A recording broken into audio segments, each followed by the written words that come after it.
I rarely take time off training. When I broke my thumb, I was looking at 6 to 8 weeks of being off of my hands. I had to find ways to retain strength and hopefully even gain some, so that I didn't lose any of the skills that I had been working on before. Seeing as the bulk of my workouts involved being on my hands, like doing handstands and planchet and front lever work, I had to figure out modifications that I could do. It takes a little bit of creativity, a little bit of being careful, and a lot of supersets of sitting in front of the fan to dry out your cast.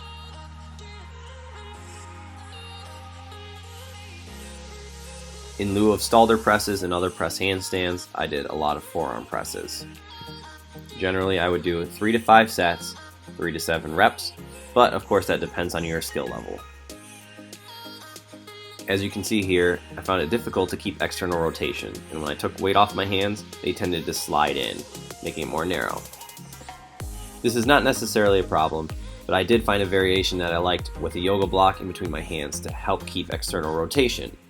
This also made it a little bit difficult as my head tended to drift forward in the presses, so I had to either lift my head up or make sure my shoulders stayed extra open so that I didn't tap the yoga block. And of course you can do other forms of presses as well, such as from the ground, pike press, straddle press, tucks, or even different shapes.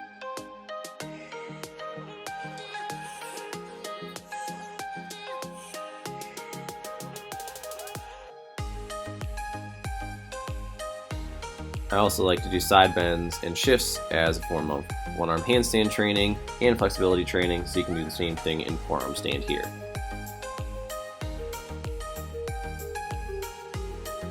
And if you want a greater range of motion through your press, you can try variations that are elevated, such as on chairs, panel mats, etc.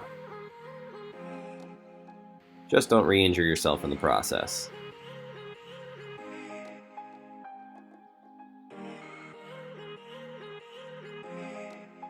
Replacing my usual planche and front lever training were these modified Maltese and Victorian holds and presses. To set up, I use chairs, but you can use benches, panel mats, or whatever elevated surfaces that you can find. You can place them parallel to each other, or I prefer a little bit more angled, where the shoulders are more narrow than the hips. I typically do sets of both holds and presses. For the holds, I typically do somewhere between 5 and 10 seconds, depending on the progression, and usually about 5 reps for the presses.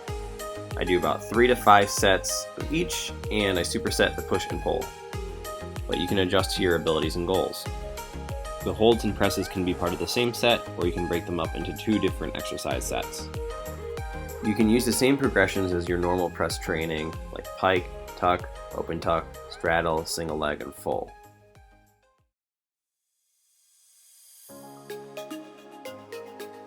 These are more exercises for accessory work or later in the workout.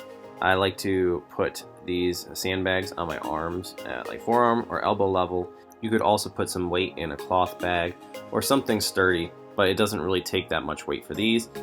Here, the sandbags are 20 pounds each. If you have a normal workout bench, that works very well. If you don't, as you can see, I just made my own bench out of some wood and my handstand canes. You can use panel mat, whatever you can get a hold of. Similar to the other exercises, this can be done as reps of presses or as a longer hold as well. And explore different ranges of motion. The hold can be done at the top of the movement, like a planche, or in the middle, like a Maltese.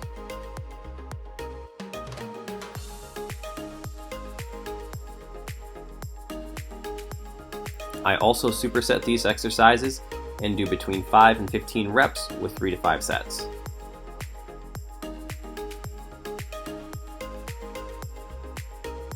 If you want a little more range of motion or want to add some posterior chain work, you can do this standing as well as if you would do bent over dumbbell flies.